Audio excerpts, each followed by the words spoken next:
Hi, this is Zak Mir with the Bulletin Board Heroes here on Share Talk for Tuesday, the 30th of June.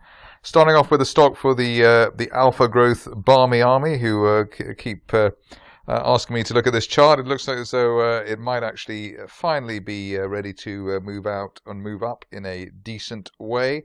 We've got a line of resistance there from December. That's currently around the 1.95 area, something like that. End of day close above that.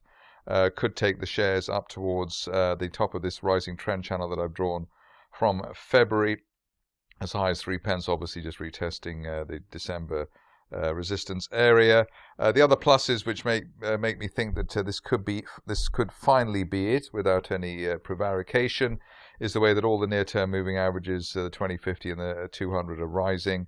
We're just about a day away from the 20 and the 200 crossing in a golden cross, and probably a week away from a golden cross between the 50 and 200-day moving averages. And as I say here, quite constantly, the run-up to a 50 to 200-day moving average crossover, golden crossover, is normally the sweetest spot in the technical cycle. This stage only really back below the 200-day line at 1.65 would really delay the upside scenario. Stop loss back below the floor of this rising February channel, around the 1.55 pence level for those who do that kind of money management. Next up, a stock which is looking quite sprightly, Cambridge Cognition, has had the look of a rising or recovering stock for quite a while.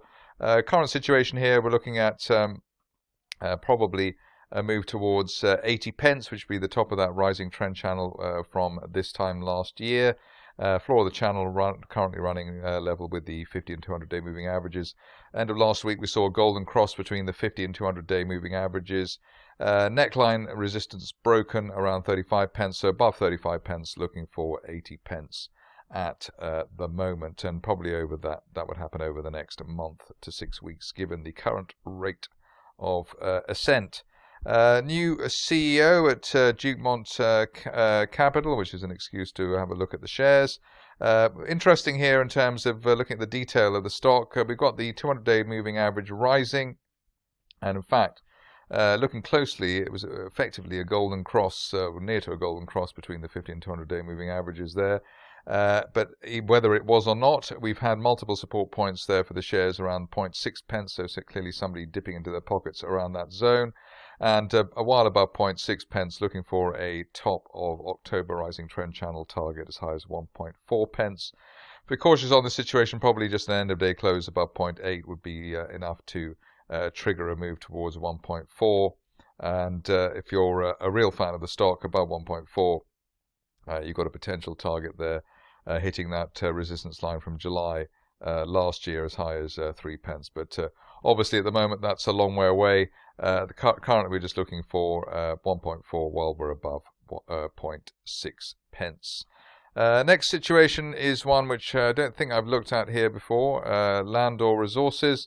Reasonably, I mean, it's not an outstanding chart, but a reasonable situation here. Bounced off the 200-day moving average of 0.7 pence last week or the beginning of this week.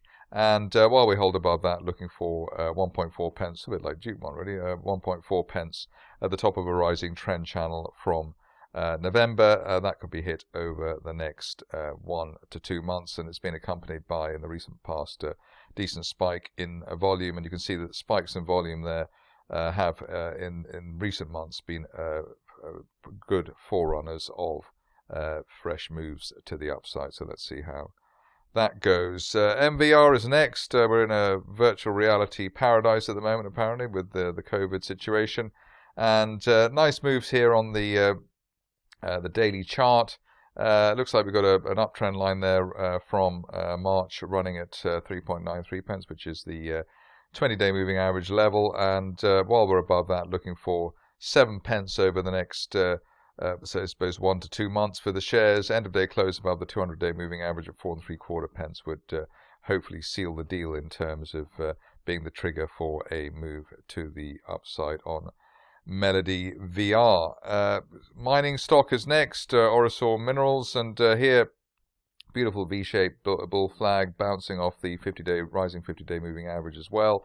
we had that gap higher at the beginning of May, and that was really the start of the climb for this stock. So looking quite encouraging indeed.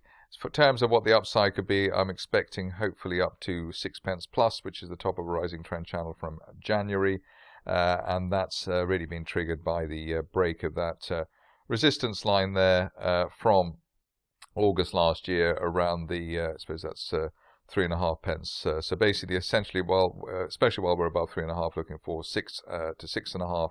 Only back below the 200-day moving average area at 3 now, really delaying the upside scenario there.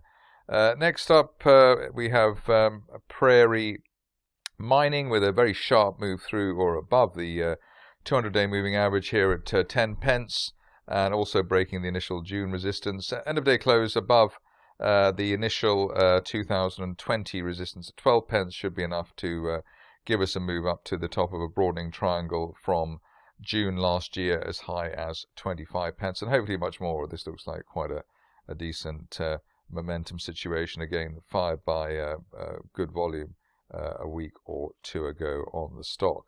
I suppose if there's a award for chatter on Twitter at the moment, we go to Physiomics, where you can see that yesterday we had a bounce off the 50-day moving average at 4.6 pence.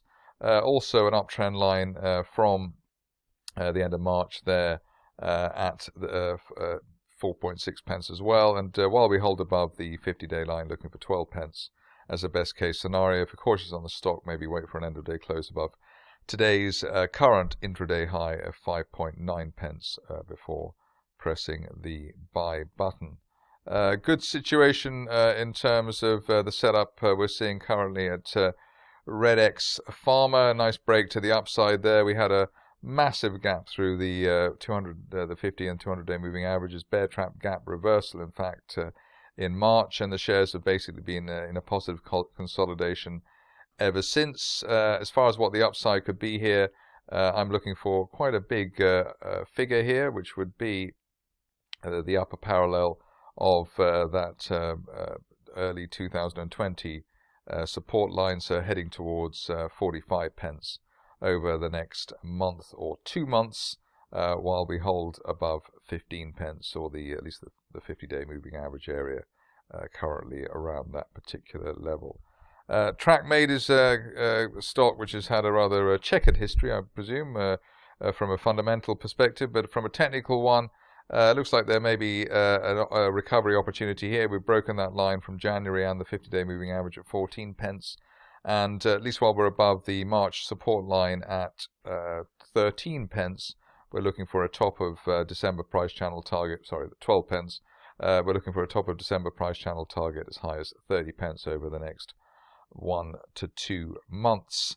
Finishing off with a stock which has delivered news today, Verdetech. Here you can see that, well, I've actually been looking at this since, especially since the beginning of the month, with the break of the 4 pence level.